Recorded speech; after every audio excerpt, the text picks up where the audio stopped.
Donc du coup, pour la vague, pour gagner du temps, je vais juste repartir de ce calcul-là. Donc en soi, si vous vous souvenez, c'est juste un bruit fractal sur lequel j'ai mis un effet de vector blur pour avoir l'effet de haut. Et là, pour avoir ce rendu différent, j'ai juste joué avec les paramètres du fractal noise. Donc là, vous voyez que quand vous jouez avec les paramètres, vous allez avoir différents types de rendus en fait. Là, vous voyez une écu beaucoup plus subtile et après, on peut avoir quelque chose de beaucoup plus travaillé. Donc n'hésitez pas des fois à jouer avec les éléments ici pour avoir différents types de rendus. Donc moi, je vais le laisser en mode basique pour l'instant. Et je trouve que j'ai pas assez de différenciation dans mes couleurs là. Hop, hop, hop. Ça, on va l'assombrir un peu. C'est mon contraste qui est trop fort là, ici. Voilà, je vais juste ramener un peu de détails. Donc du coup, pour l'effet de vague, je pars de ce calque d'effet qui est juste un bruit fractal avec un vecteur blur et un effet de tritone sur lequel on a mis des animations sur l'offset et un loop out sur le time pour animer le bruit de fracture. Ouais. Ensuite, cet élément-là, je suis venu l'enfermer dans une précomposition. Cette précomposition-là, je vais venir un peu la descendre sur la partie. Donc, deux méthodes. Soit vous descendez la précomposition, soit vous pouvez également faire un masque pour venir la rogner. En soi, peu importe. Donc là, on va faire un masque. Et une fois qu'on a fait ça, on va venir le réenfermer dans une précomposition. Pourquoi? Parce qu'après, par-dessus, donc là, on va faire les vagues qui sont au premier plan. Donc dessus, si je mets un effet de wave warp, là maintenant, on aura bien cette première vague. Donc comme on a vu, on peut venir augmenter l'amplitude et la période. Voilà.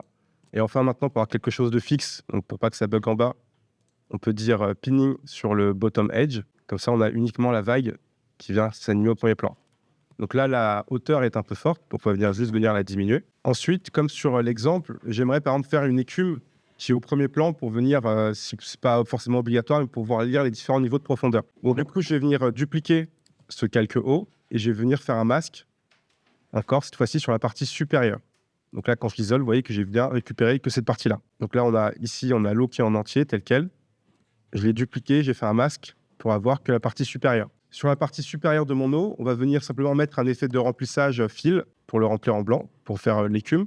Donc là, je mets un effet de remplissage. Vous pouvez mettre une courbe pour l'éclaircir. Vous pouvez jouer avec les niveaux. Vous pouvez jouer avec la luminosité et contraste. Il n'y a pas forcément de bonne ou mauvaise méthode. Moi, je veux juste quelque chose de blanc, on a plein de couleurs. Ensuite, par-dessus, on va mettre un effet de turbulence.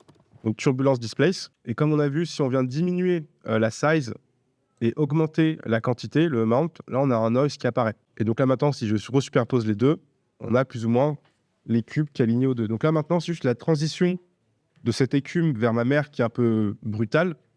Donc, ce que je peux faire, c'est prendre mon calque d'écume et appuyer sur F pour afficher un masque progressif. Vous allez voir que quand je vais commencer à atténuer le contour de mon masque, ça va me faire du coup la transition vers mon élément. Donc là, je vais venir juste le remonter de quelques pixels par une belle transition. Et donc là, j'ai ma vague du premier plan.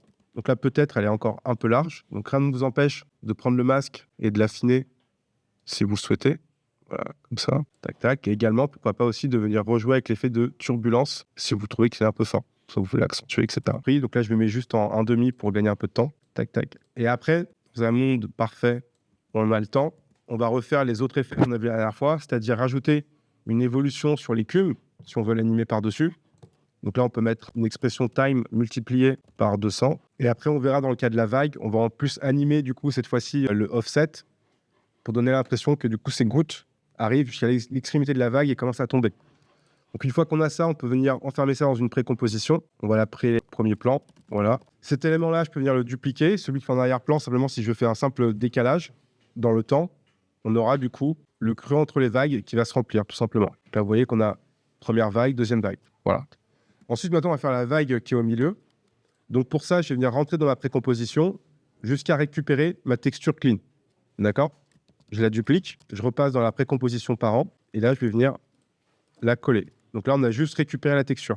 Une fois que c'est fait, je vais venir juste réduire son échelle, lui mettre une petite rotation pour la mettre à la verticale. Et enfin, pour vraiment donner un effet de vague, parce que la est rectangulaire, j'ai simplement utilisé un Bézier pour venir arrondir un peu les angles. Voilà, comme ça, hop là, tac.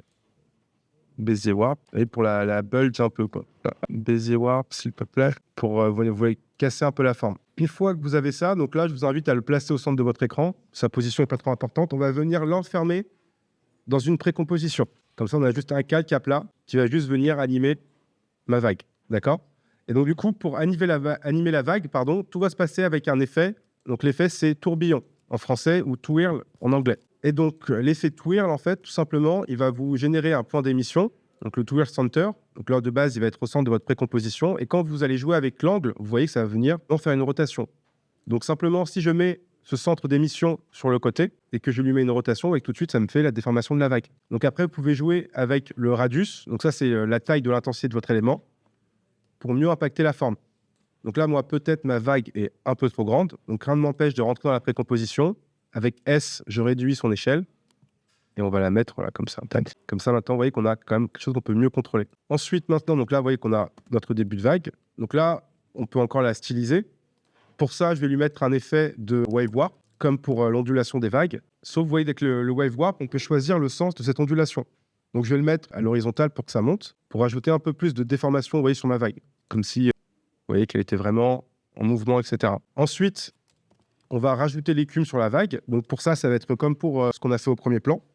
Si je rentre dans ma vague, je duplique mon calque, je prends un masque et je vais venir faire un masque sur la partie supérieure de mon élément. Et comme, en fait, il y a le baiser warp qui est activé, c'est ça qui va donner justement l'arrondi de la forme, en fait. D'accord? Et après, ça va être la même manipulation que tout à l'heure. Donc, c'est-à-dire, là, on va venir garder un peu le haut. On va lui mettre un effet de remplissage blanc, fill, white, hop là, tac. On va également mettre un petit contour progressif sur ce masque. Donc, la touche, c'est F pour venir, hop là, phaser un peu la fin. Et on va rajouter, du coup, en plus, un effet de turbulence. Donc, pareil, on diminue la quantité, la size, pardon, au minimum et on augmente au maximum, du coup, la quantité. Là, vous voyez qu'on a ce côté un peu noise. Et maintenant, du coup, pour l'animer, pareil, on va mettre une expression sur l'évolution. Donc, time multiplié par 200. Et en plus, on va venir rajouter une animation sur le offset. Vous voyez ça qui va donner l'impression que l'eau, du coup, s'éparpille arrivé en haut. Donc là, je me mets une première image clé au début, j'avance dans le temps et offset, je vais venir le monter comme cela. Et ça va rajouter du mouvement supplémentaire sur mon élément. Et maintenant, je peux venir réafficher mes deux éléments. Voilà. Donc après, à vous de la réajuster. Donc là, peut-être, la turbulence est un peu fort. On va venir voilà, la réajuster comme ça, c'est pas mal. Tac, tac, tac. Et vous voyez que du coup, ça va venir poser l'écume en fait à l'extérieur de la vague. Ensuite, donc, j'ai plus qu'à le placer entre mes deux plans. Et après, du coup, je n'ai plus qu'à l'animer. Donc là, on va juste venir faire comme ça. On va diminuer la height. Et après également, enfin sur la vague, rien ne vous empêche également, si vous voulez, de rajouter un turbulence displace pour rajouter une petite couche d'ondulation supplémentaire sur l'élément en fait. Si vous trouvez qu'elle est un peu trop lisse. Et après, donc du coup, moi, pour l'animer, simplement, je suis venu l'animer du coup de la gauche vers la droite. Et une fois qu'elle est arrivée à droite, je suis venu animer du coup le centre d'émission. Donc vous voyez que c'est celui-ci. Donc si je descends son d'émission, ça va faire descendre ma vague. Sinon, je peux le ramener. On a l'impression que la vague s'éclate sur elle-même. Donc, Twirl Center, une première image clé. On avance dans le temps, on déplace ça vers la gauche, comme cela. Et comme ça, quand on avance, ici, on a la vague qui va commencer à descendre. Et donc là, vous voyez que là, on a... Donc là, c'est pas timé, hein, je suis allé assez vite, faut pas m'en vouloir. Alors là, ouais, la position, si elle est pas bonne, là, c'est ça, comme ça, plus comme ça, tac, tac, tac. Et on va accélérer tout ça, hop, hop, hop. Et vous voyez l'idée. Donc l'idée, forcément, après, c'est à vous, forcément, de l'affiner, de faire le truc. Mais la logique, elle est là, en tout cas. Est-ce qu'il y a des questions par rapport à la méthode? Non, c'est bon. Donc, on vraiment tout se fait avec l'effet twirl pour faire la rotation. Et après, c'est principalement de l'animation. Et donc, du coup, ce qui est intéressant avec cette méthode, c'est que là, vous pouvez également, donc par exemple, pof, pof, pof, pof, pof, voilà, tac, tac. Je vais venir me créer une nouvelle précomposition. Et imaginons que vous avez votre calque, converti en calque 3D, qui est converti comme cela. Perspective que vous le descendez. Là, vous avez l'eau vue de dessus. D'accord? Donc là, j'enferme ça dans une précomposition. Rien ne vous empêche de mettre un effet de twirl dessus. Et vous allez voir qu'également, même sur une zone plane, ça peut justement générer cette vague. Vous voyez? Si vous voulez quelque chose aussi d'un peu différemment avec une vague. Donc là, rien ne m'empêche de le dupliquer, d'en avoir un en premier plan comme cela. Et là, on peut aussi générer justement une autre style de vague qui est plus simple, mais qui est aussi intéressante. Si par exemple, vous voulez vraiment faire donner l'impression que voilà, qu'on a juste la marée avec le creux de la vague, etc. Et si vous avez un petit bateau, par exemple, qui est pris dans le creux de la vague et qui peut remonter, etc. D'accord? Donc ça, vous pouvez vraiment l'utiliser de plein de manières différentes. Si vous voulez créer du relief, etc. Voilà, voilà. Et bien entendu, si je veux avoir une belle séparation, je n'ai juste qu'à faire un petit masque sur le calque au premier plan, on l'inverse et on phaser. Et là, vous voyez qu'on aura une transition beaucoup plus potable entre les deux plans. Et donc, si on met des images clés, Twirl Center, qu'on avance, comme cela, voilà, tac, tac, tac, tac. Et vous voyez que là-dessus, on a aussi une autre sensation de vague, en fait, qui peut arriver. Enfin, voilà. Donc après, à vous de voir comment vous la scaler. Donc là, pour moi, c'est juste... Il fait un peu bizarre, je peux me permettre, c'est juste un rapport d'échelle. C'est le fait que ma texture soit très espacée, qu'on a l'impression qu'on voit l'eau de près et qu'on voit une vague au loin qui est grande.